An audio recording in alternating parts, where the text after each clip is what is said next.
Muchas gracias y muchas gracias a mis familiares, a mis amistades y a mis pacientes que me acompañan en esta tarde aquí en la Universidad de Miami, en el Instituto Cubano y Cubano-Americano de Estudios Avanzados. Y muchas gracias a Carlos Alberto Montaner por aceptar comentar el libro en público, al doctor Beato, que desde el principio estuvo encantado de ocuparse en revisarlo, y a Kiko Arocha, que nos ha orientado no solo con la producción del libro, sino también con su mercadeo.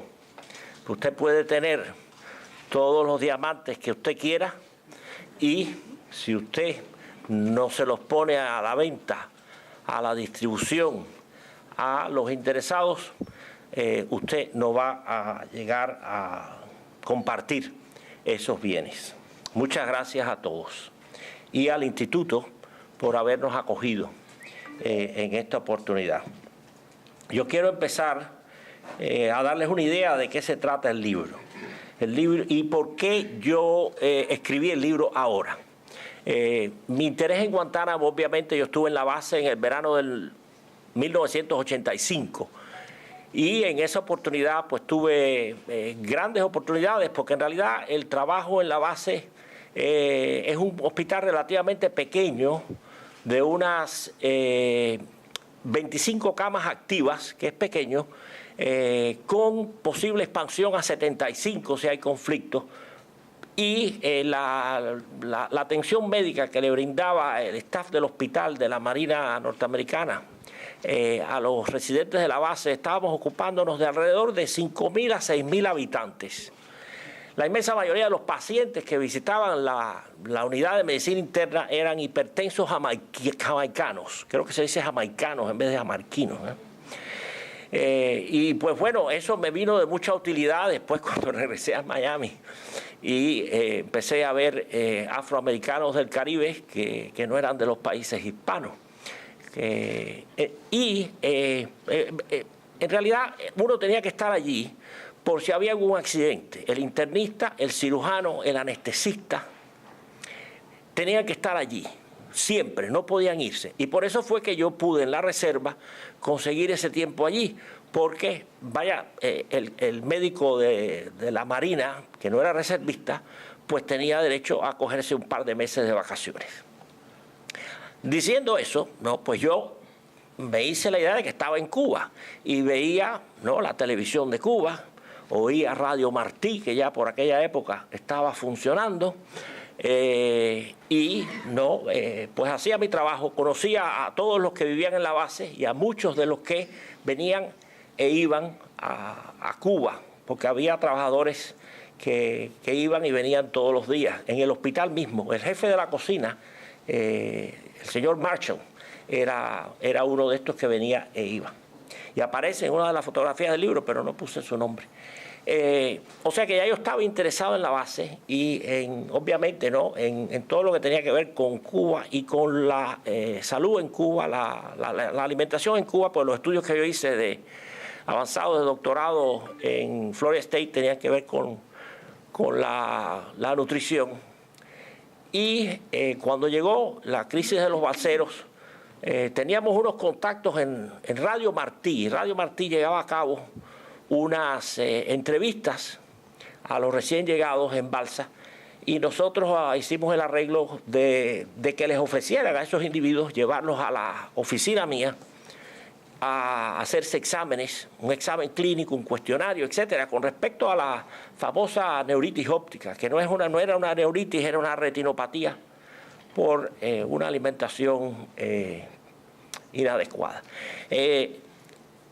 Eventualmente, ¿no?, cuando ya empieza lo de la crisis de los balseros, la única manera de llegar a Guantánamo para los médicos era a través del Miami Medical Team.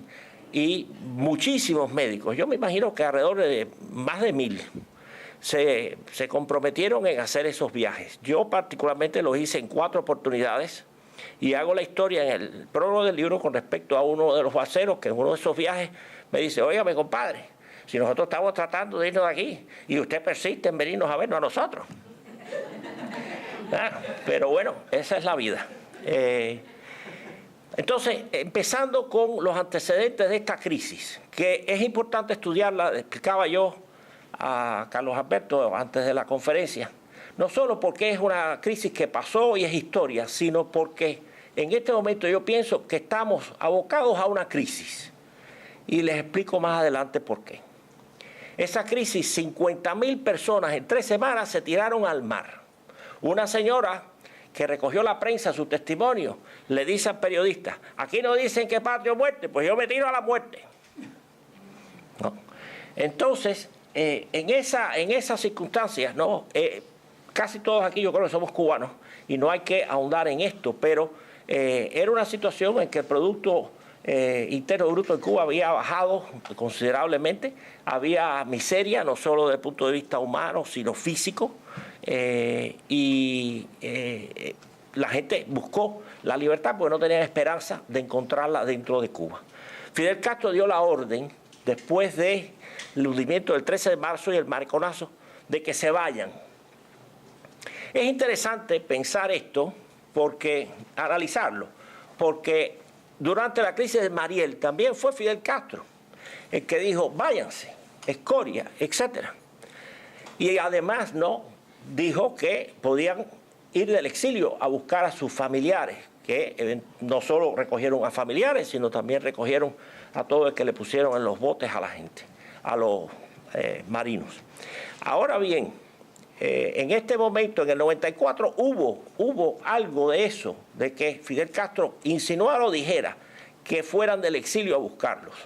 Pero eso no ocurrió. El exilio no reaccionó. Yo creo que el exilio ya había aprendido mucho en esa época. No creo que fueron las autoridades americanas las que cerraron ese movimiento.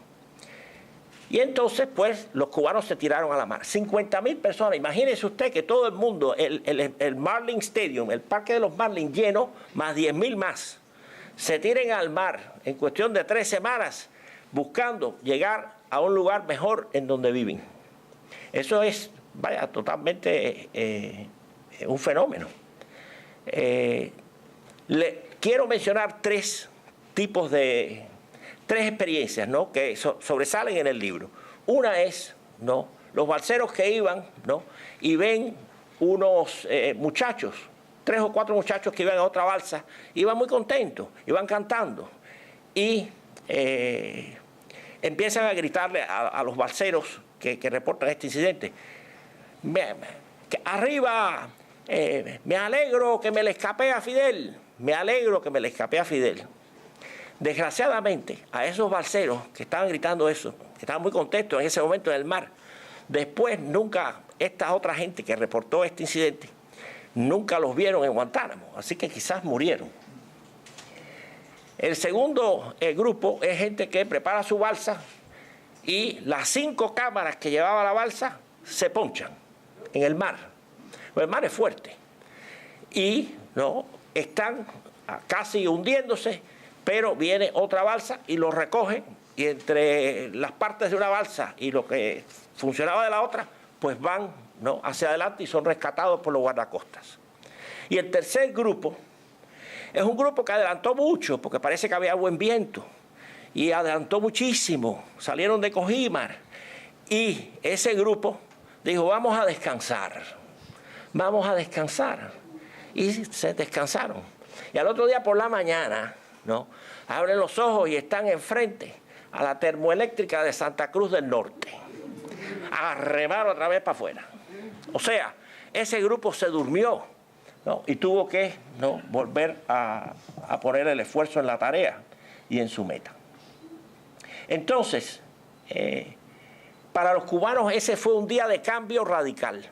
Desde el año 59 hasta el 19 de agosto del año 1994, los cubanos salían de Cuba y aquí eran recibidos y estaban escapando de un país comunista y se les daba refugio, por lo menos parol, prisionero bajo palabra de honor. Me acuerdo cuando yo llegué me pusieron el pasaporte parol Y lo primero que hice cuando conseguí un diccionario en el colegio que me mandaron por el programa de Peter Pan fue buscar la palabra parola. ¿Ves qué cosa era lo que era yo? Prisionero bajo palabra de honor, dime tú. Pero bueno, okay, eso cambió radicalmente. De ahí en adelante, ¿no?, viene, ¿no?, el internamiento en estos campos de detención en Guantánamo. Pero el problema con Guantánamo es que es una base cerrada en un país que es hostil, ¿no?, que está rodeada de un campo de minas y que está desprovista de un suministro de agua potable. Porque el agua potable estaba en la base a través del río Yateras, que pasa cerca de allí, por unas tuberías, pero eso lo cerró, ese grifo lo cerró Fidel Castro en el año 64 en algún tipo de perreta con respecto a algo. Y entonces lo que pasó fue que por un tiempo se trajo agua en barcazas de Jamaica y eventualmente muy pronto se construyó allí una planta de desalinización. O sea, es un lugar inhóspito, es un clima semidesértico, no se parece a Cuba. Yo me acuerdo cuando estaba en la base, en la Marina, ¿no?, que cogía mis anteojos y me ponía a ver la campiña cubana allá, las montañas, las palmas, el verde del campo cubano, porque eso usted no lo va a ver en Guantánamo. En Guantánamo usted va a ver polvo, vaya, no parece Cuba, el territorio de la base. Y entonces mucha gente aconsejó a la administración de Clinton, no van a caber en Guantánamo. Pero bueno, siguió esa política. Se pensaba al principio, desde el punto de vista de los militares, les dijeron que prepararan para 10.000 individuos. Eso es cuestión, en una semana había más de 10.000 individuos. Pero eventualmente iban a preparar para 60.000 individuos. Eso tenía cierto sentido porque no solo es la cuestión del agua para el ser humano, sino el desagüe, ¿no? Y no hay capacidad en la base para sostener vida humana en más de alrededor de 60.000 habitantes.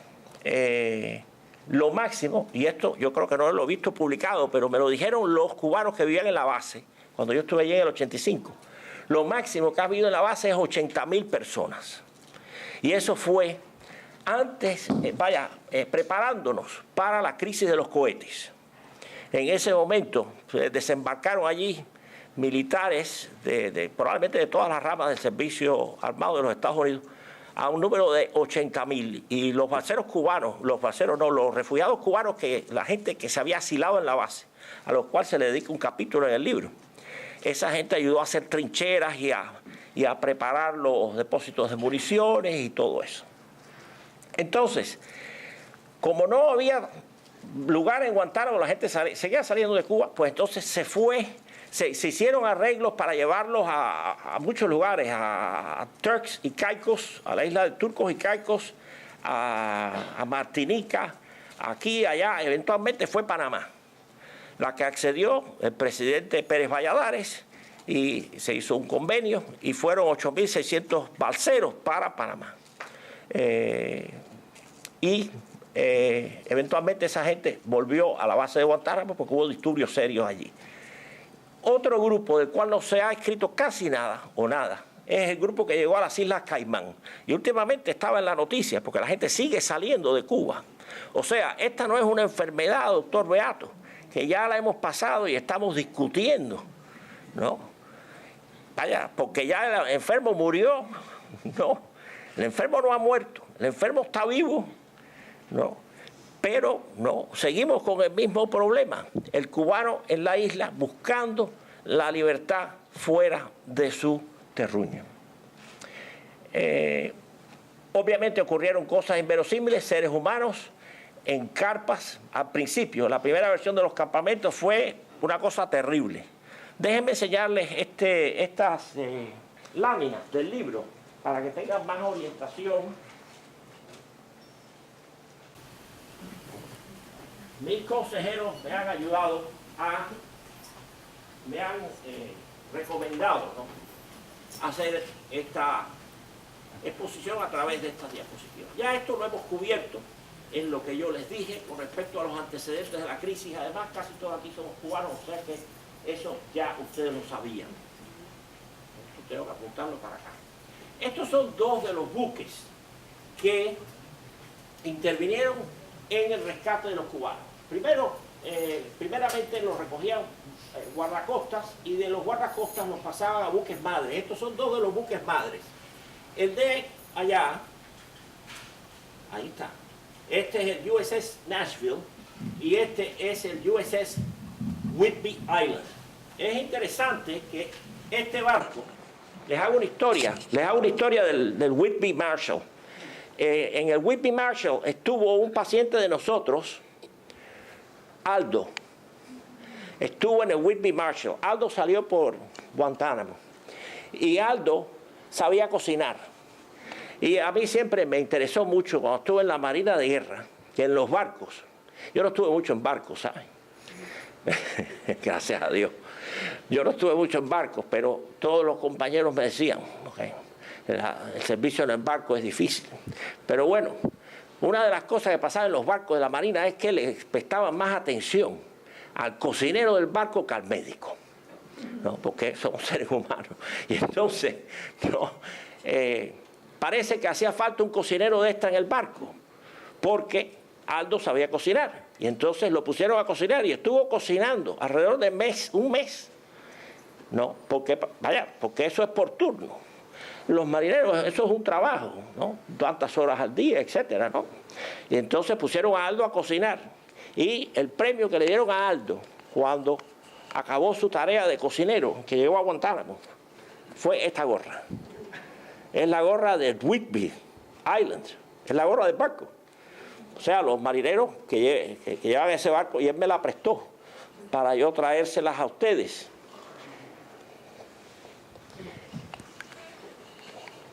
...70 embarcaciones, que no es fácil. Hay marinas de guerra en el mundo que no tienen ni eso. Esto ya lo vimos, ¿ok?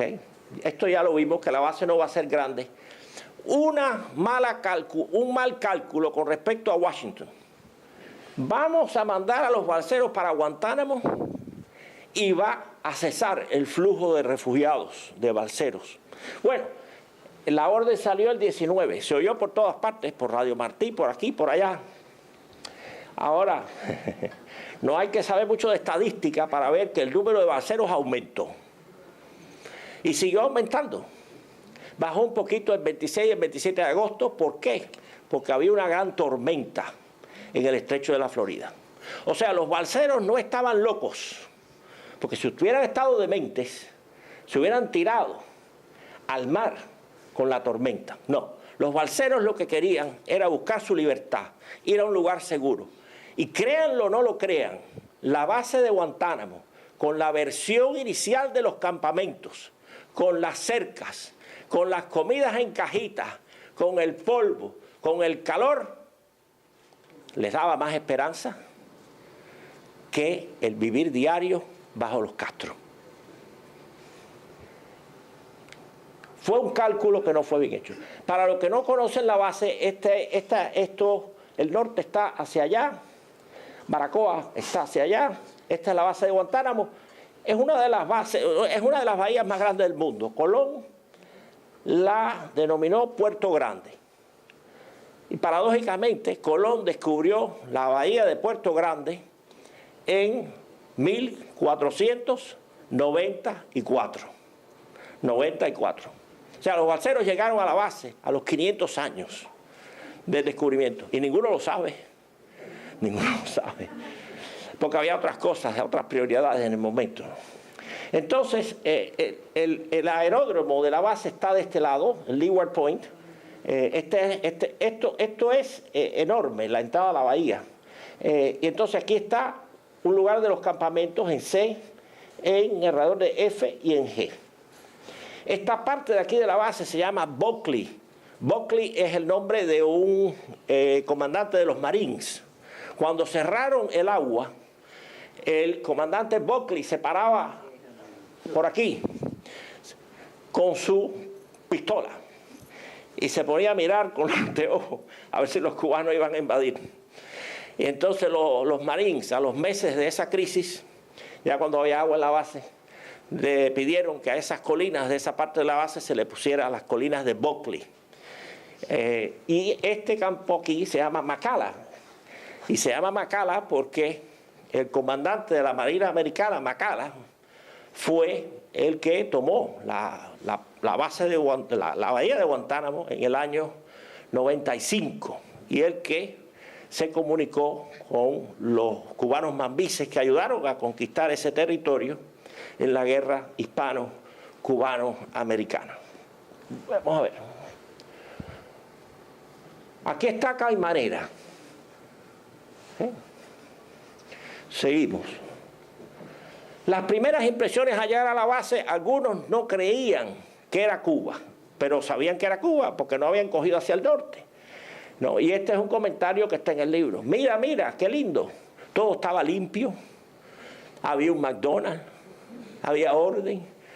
Pero para ellos esa no era Cuba, porque la Cuba que ellos conocían era otra cosa. Esta es una vista desde los campamentos de McCalla mirando hacia el aeródromo y aquí atrás la Sierra Maestra. La primera versión de los campamentos son en tierra, tiendas de campaña con suelo de tierra. Mucho polvo, mucho calor, 20 individuos por tienda de campaña. Hombres y mujeres juntos, niños. Los baños se prepararon rápidamente, ¿no? Estos eran baños y estos son gente esperando para asearse. Y aquí están los inodoros, ¿no?, en estas casetas que vemos aquí cuando hay una construcción, algo temporal. Bueno, allí duraron año y medio. Año y medio. Estas casetas, con todo respeto, mi querido Modesto, estas casetas le decían quicos. Y en esas casetas lo mismo se hacía, se defecaba, que se orinaba, que se tenían relaciones sexuales y que se bañaba la gente. Se bañaba la gente porque era más privado. En algunos casos la gente desarmó el plástico de adentro de las casetas y con eso inventaron, ¿no?, paletas para nadar y remar. Quiero llamar la atención a estos pallets. No sé cómo se dice en español. ¿Paletas? ¿Pallets? Eso lo vemos por aquí a cada rato. De esos aparatos se hicieron durante la primera versión de los campamentos los corralitos, los playpens de los niños en Guantánamo. Este es el piso y se desarma otro y se le hacen las 4 paredes. Cuando esa información llegó a mí, un compañero médico, el doctor Richard Torres, y yo, en mi oficina, armamos un corralito, conseguimos un pallet y lo armamos y se lo mandamos a la señora Clinton. Hay un récord de eso en el canal 51, pero nunca me lo han enseñado otra vez, con una carta explicándole que la situación de los niños balseros es totalmente inaceptable, que es imposible que un niño no tenga, ¿no?, que estar en ese lugar tan primitivo para que no ambule por el polvo, para que no caiga en un campo minado o para que no se caiga por un acantilado y caiga en una roca, porque a propósito hay poquitas playas en Guantánamo, casi todo es roca viva. Y esto era súper antihigiénico, pues se desbordaban. Aquí no se ve bien. Esperamos con la ayuda de mi querido Manuel Busnego poder sacar un documento, forma de libro, con fotos en colores, que se vea mejor el detalle de la situación humana que había allí. Una vez que estaban procesados, le dieron una manilla que era un excedente de la guerra primera del Golfo para prisioneros, y cada persona tenía una. Esta manilla los cubanos tienen una inventiva tremenda. Y la palabra inventus, del latín, quiere decir encontrar. O sea, los cubanos encuentran todo. El reloj le pusieron a esto. Tú tienes un reloj, tienes que tener el reloj puesto siempre. Porque el militar venía con un dispositivo y le apuntaba al reloj de uno y ya sabía quién tú eras, a dónde tú ibas y a dónde habías venido. Aquí está una niñita con el reloj y en el libro hay una pareja que llega a Homestead y el recién nacido en vez de tener el reloj, pues se le hubiera caído, lo tiene el padre tiene 2 relojes. Estas eran las cajitas de alimentos.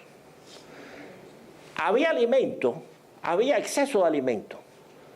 El doctor Saldívar, también con el Miami Medical Team, me decía, Gordon, esto es una abominación. Si yo me tengo que comer esto, muero del corazón inmediatamente. Porque él vio que tenía mucho sodio. Además tenía mucho picante. Casi todos los balseros protestaron. ¿Qué hacían alguna gente? Unían sus cajitas y hacían una caldosa en el campamento. No me pregunten a qué sabe eso. El problema de los niños, no se ha hablado suficiente de esto. Se ha hablado, pero no suficiente. Aquí hay 2 niños jugando en un hueco que se había hecho para hacer el desagüe de estos baños, de los cuales ustedes vieron algunos. Están jugando a la guerra. Los niños estaban intranquilos, tenían pesadillas. Los juegos de los niños tenían que ver con tiburones, con muertos. No obedecían a los padres, etcétera, etcétera, etcétera. Se orinaban en la cama. Y no había manera, no había colegio al principio, ni había ninguna estructura en sus vidas. Y hubo suicidio, intentos de suicidio en la población pediátrica. Y gran parte de lo que hizo el Medical Team fue llevar psicólogos, psiquiatras y pediatras a Guantánamo. Esta es una pequeña avioneta. No piensen que nosotros íbamos en JetBlue a Guantánamo. No, íbamos en unas avionetas que arrendó el Miami Medical Team. La mayoría de los vuelos fueron a través de Gulfstream, por si ustedes quieren dar algún viaje. Esta no es de Gulfstream, pero en esta está el doctor Jorge Beato, hijo del doctor Vigilio, cardiólogo aquí en Coral Gables. Aquí está él. En el libro se ve más claro. Está el doctor Joaquín Novoa, dentista de South Miami. Está una doctora que es pediatra, pero yo no sé su nombre. La hija de Fonseca. La hija de la doctora Fonseca. Ella es Iliana Fonseca, hija de Denio Fonseca. Iliana Fonseca. Oh, Denio Fonseca. Iliana Fonseca, por favor, tome nota. Este soy yo.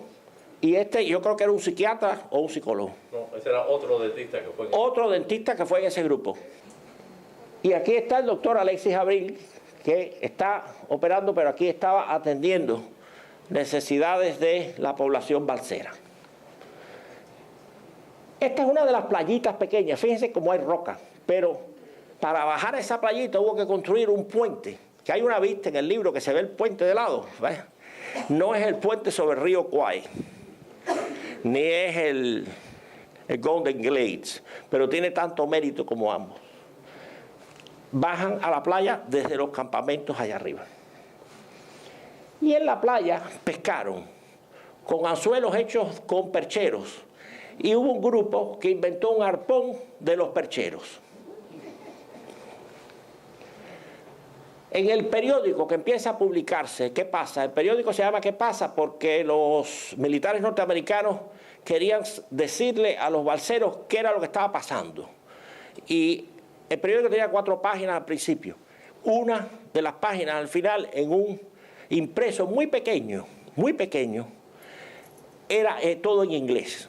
O sea que había supervisión militar con respecto a qué se publicaba. Al principio los balseros estaban, esto es parecido al Granma, pero muy pronto se dieron cuenta que no era como el Granma y ellos podían escribir muchísimo. Y empezaron a colaborar con todo tipo de caricaturas, cartas, poemas, etc. Pero bueno, esta es una caricatura con respecto a salir de la base. El objetivo de los cubanos en la base era salir de la base hacia la libertad. No era que le pusieran mejores condiciones, aire acondicionado en las carpas, losas en las aceras. No. Los cubanos lo que querían era salir de allí. Y en este muñequito lo que vemos es que a una mosca, es una falta de respeto, le han puesto United States Air Force. Y yo me voy en una mosca. ¿Por qué? Porque hay muchas moscas en la base. Es otro problema que había en la base. Mucho calor y poca higiene. Y aquí hay un ejemplo del nuevo idioma cubano. Que quizás No, muchos de ustedes no entiendan, porque yo no lo entendía. La señora María Eugenia Vidaña, que se me olvidó presentarla, lo tenía como cosa primaria, la presento al final. No sabía cómo traducir esto. Nuestro querido Frank Rodríguez, traductor profesional, tampoco lo sabía. Entonces nosotros nos dimos a preguntarle a los balseros, ¿qué quiere decir esto? Y esto dice, acere, ¿qué talla más fula? Aquí no hay quien se bañe. Eso quiere decir, deja ver si lo... No, es que para decirlo bien hay que decir palabras que no son apropiadas aquí. Pero bueno, lo que quiere decir es que la cosa está más mala que peor. ¿Qué talla? ¿Qué cosa? Talla es cosa también.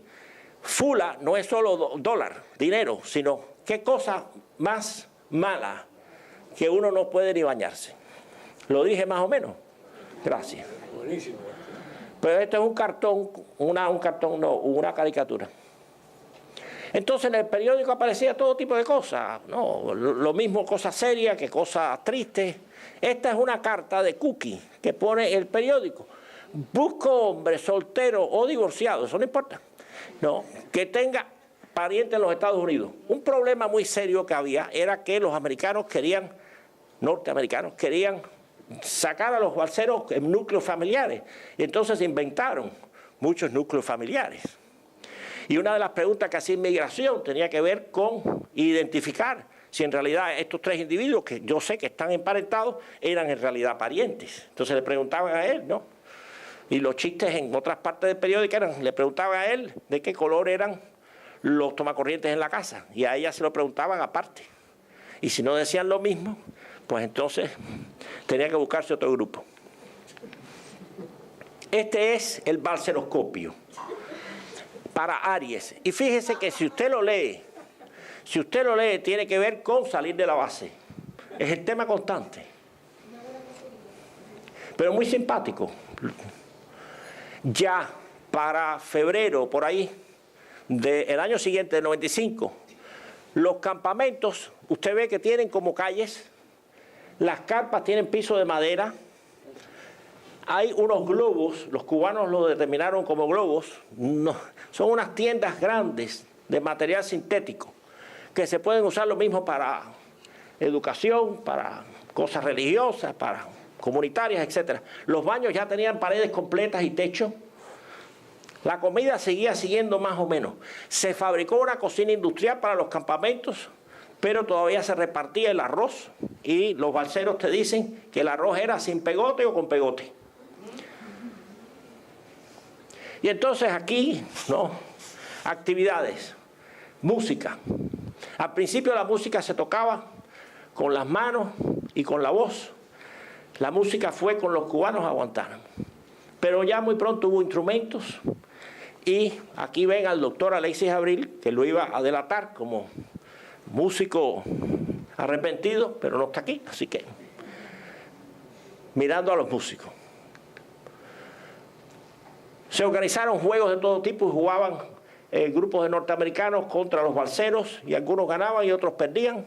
Este es un concurso de fabricación con madera que estaba en la basura de la base de embarcaciones. 3 categorías.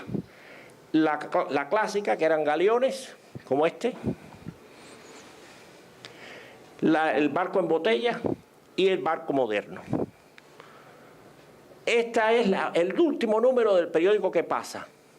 Mi respeto y agradecimiento para el grupo de militares norteamericanos del equipo de servicio informativo de los militares. En inglés, Military Information Service Team, MIST. Aquí hay una foto de ellos. Sin ese documento hubiera sido casi imposible tejer esta historia. Entonces llegamos al final del PowerPoint. Hay que pensar no solo en esto que pasó, sino en lo que está pasando. Comparemos entonces el Mariel del año 80 con la crisis de los balseros, porque en este momento yo pienso que estamos abocados a una crisis. La miseria humana y la miseria física en Cuba es alarmante. Las fotografías que traen la gente que vaya son espeluznantes. Hay 2 poblaciones, el que tiene acceso al dólar, por aquí o por allá, y el que no lo tiene. Pero la mayoría de las personas no lo tienen. Y de eso se ve muy poco. El estándar de vida es una miseria. La represión sigue. Yo no tengo que decírselo a ustedes. Aquí se ve en la televisión, en el radio, en los testimonios. Entonces hay que pensar, ¿no?, que de alguna manera en Mariel era porque eran escorias, váyanse. En la crisis de los balseros del 94, váyanse, el 7 de agosto. Miren esto no va a sonar muy bonito, pero en realidad fueron órdenes de Fidel Castro. Órdenes que mucha gente siguió. Orden del régimen. ¿Qué es lo que el régimen les va a ordenar hacer ahora? Al pueblo, a los militares, a la sociedad, son preguntas. El rol del pueblo en la isla y el rol en el exilio. Hay un paralelo entre el 19 de agosto y el 17 de diciembre, en que son cambios radicales en la política de los Estados Unidos hacia algo que tiene que ver con Cuba. Y lo que nosotros hagamos a nivel de exilio es muy importante con respecto a lo que va a pasar. No es hora de estar mirando atrás y quejarse de que la administración de este o del otro ha hecho esto, porque ya lo han hecho. Lo que hay es que incorporarse al proceso, en mi opinión, y tratar de llevar ese proceso hacia un lugar en donde los cubanos no tengan que buscar la libertad fuera de su patria. Y ahora le voy a dar la palabra a los invitados. Muchas gracias.